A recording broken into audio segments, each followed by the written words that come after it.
If you're in Delhi right now, I need you to listen up. Today is one of those days you absolutely cannot treat as normal. The air is getting really bad, and trust me, the bill for your body comes later. And that stuff you're seeing outside your window, please do not mistake that for fog. Fog is just water vapor, it's harmless. What we're dealing with here is smog. That's smoke mixed with chemicals. And the weather is literally trapping it right on top of us. That's why the whole city can feel like it's, well, choking. You see it right here. On the left, you've got simple fog, but on the right, that's smog, a toxic cocktail. And the real problem with smog is that the particles are so incredibly tiny, you don't even see them, but they travel deep down into your lungs. So the very first thing we have to do is get rid of that "it's just a little pollution" mindset.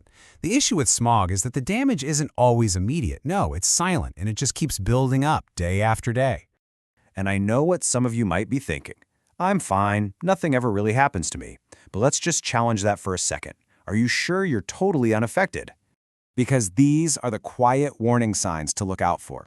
That scratchy throat, a nagging headache, feeling tired for no good reason, your sinuses flaring up, or just not sleeping well. These things aren't random. They're actually signs that your body is fighting a battle against the very air you're breathing. And this is the most crucial point. Just because you don't have some severe, dramatic reaction, it absolutely does not mean the air is safe.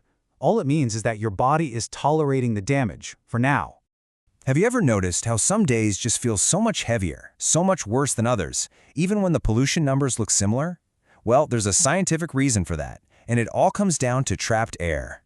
It's a phenomenon called a temperature inversion. It happens a lot in the winter when there's not much wind.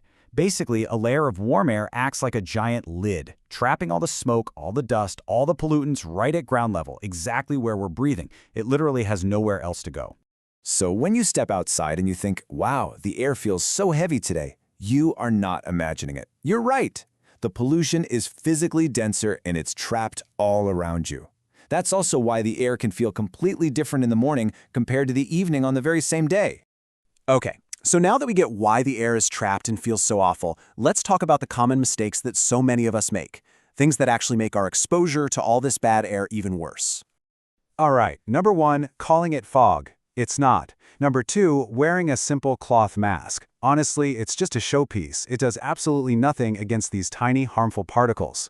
3, opening your windows for fresh air. On a smoggy day, all you're doing is inviting the pollution inside. 4, burning incense or scented candles. You're just adding more smoke to a room that's already full of harmful particles. And finally, number 5, using an air purifier but with the doors open or with a filter that's ancient, you're pretty much just wasting electricity. Okay, enough about the problems. Let's get straight into the action plan. What can you do right now, today, to actually protect yourself? Look, the goal for a day like today isn't about being perfect. It's not about achieving some ideal state of health. It is purely about damage control, minimizing the harm that your body is exposed to, just for today. So here are the super simple do's and don'ts. Do wear a proper N95 or KN95 mask if you have to go out. Do keep your windows shut. And do run an air purifier in one room, the one you spend the most time in. Now for the don'ts. Absolutely no outdoor cardio. Going for a run on a bad air day is a terrible trade-off for your health.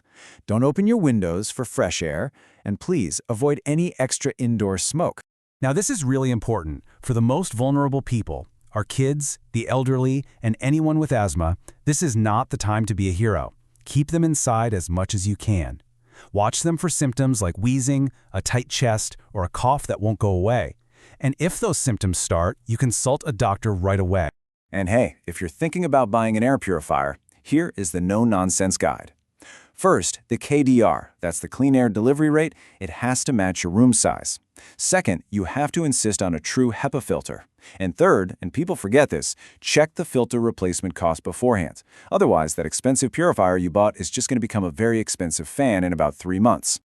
Let's wrap this up with one final crucial thought. We have to stop treating this kind of air quality as normal. It isn't, and accepting it is just the way things are is actually dangerous.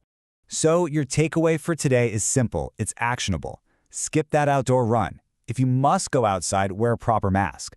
Focus on keeping your indoor air as clean as you possibly can.